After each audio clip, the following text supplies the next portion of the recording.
Assalamualaikum warahmatullahi wabarakatuh. Siswa dan siswi kelas 11. Minggu sekarang kita ketemu lagi di materi Pendidikan Pancasila dan Kewarganegaraan. Untuk pertemuan sekarang kita akan membahas materi yang berjudul Sistem dan Dinamika Demokrasi Pancasila. Itu adalah judul minggu sekarang. Ada di kompetensi dasar 3.14. Baik, kita lanjutkan apa saja yang terjadi dalam sistem dan dinamika demokrasi Pancasila, khususnya di negara Indonesia ini. Terlebih dahulu kita akan bahas makna demokrasi. Kata demokrasi berasal dari dua kata.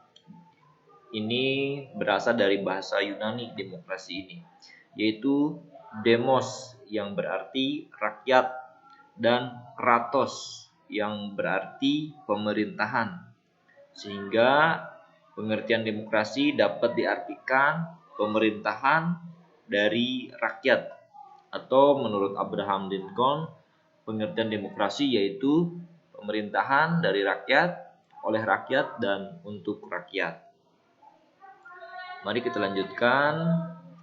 Artinya rakyat dengan serta-merta mempunyai kebebasan untuk melakukan semua aktivitas kehidupan, termasuk aktivitas politik, tanpa adanya tekanan dari pihak manapun.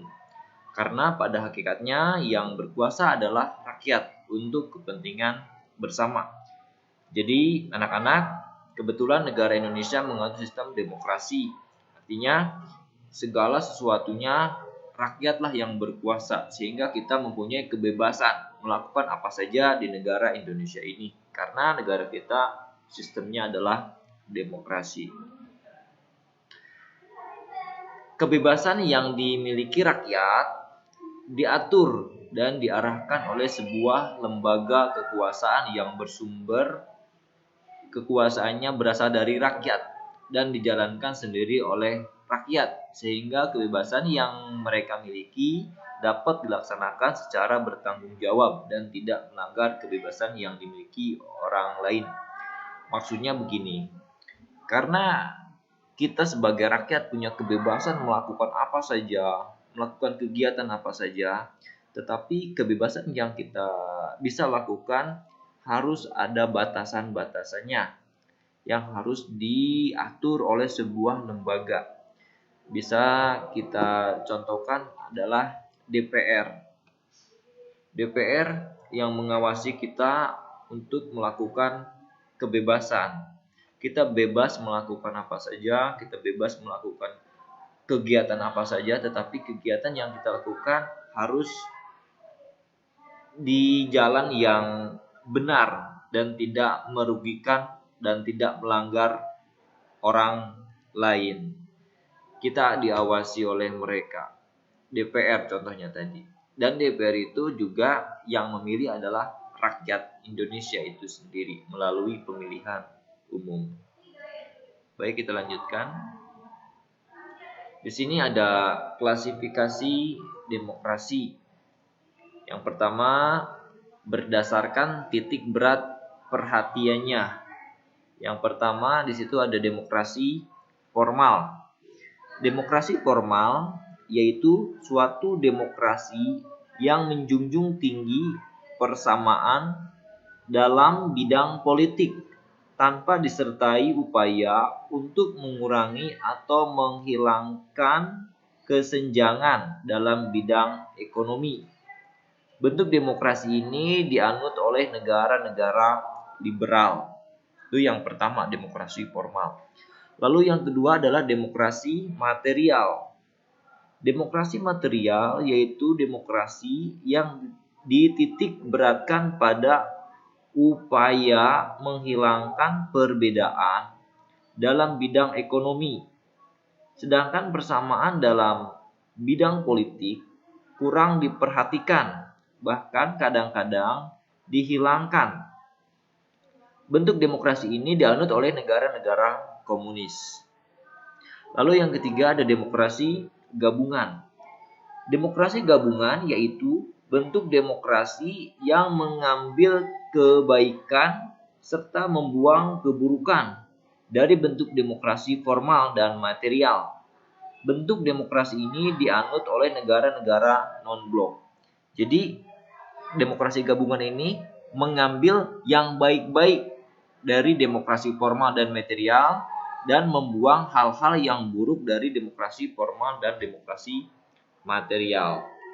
Itu adalah demokrasi gabungan. Lalu kita masuk ke klasifikasi demokrasi yang kedua, yaitu berdasarkan ideologi.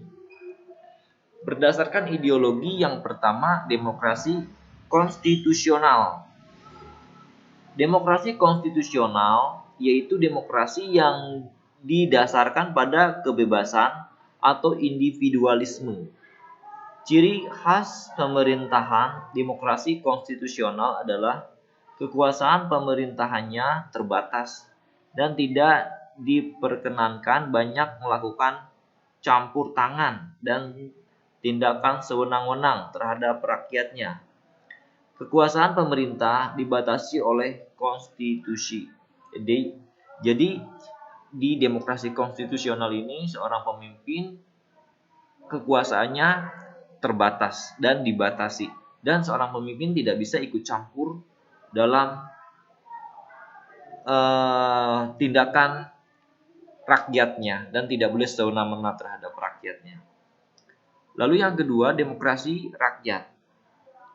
Demokrasi rakyat atau demokrasi proletar, yaitu demokrasi yang didasarkan pada paham Marxisme dan komunisme. Demokrasi rakyat menciptakan kehidupan yang tidak mengenal kelas sosial. Maksudnya, demokrasi rakyat itu tidak membedakan kelas sosial terhadap rakyat-rakyatnya. Di mana dulu pernah ada klasifikasi rakyat, ada kelas menengah ke bawah, ada kelas menengah dan ada kelas atas. Di dalam demokrasi rakyat tidak mengenal istilah orang kaya, orang miskin. Semuanya sama. Itulah demokrasi rakyat.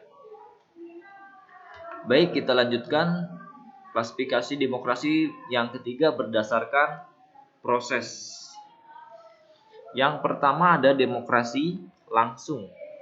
Demokrasi langsung yaitu paham demokrasi yang mengikutsertakan setiap warga negaranya dalam permusyawaratan untuk menentukan kebijaksanaan umum negara atau undang-undang secara langsung.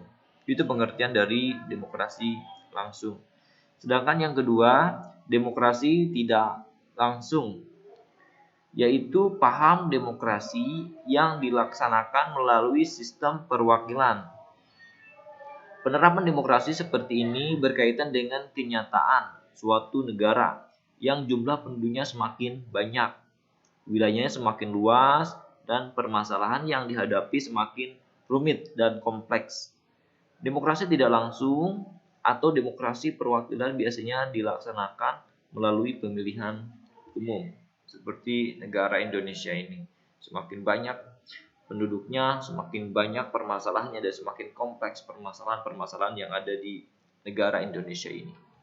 Baik anak-anak kelas 11, untuk materi yang sekarang saya akhiri. Silakan kalian catat materi yang sudah dijelaskan dalam video ini.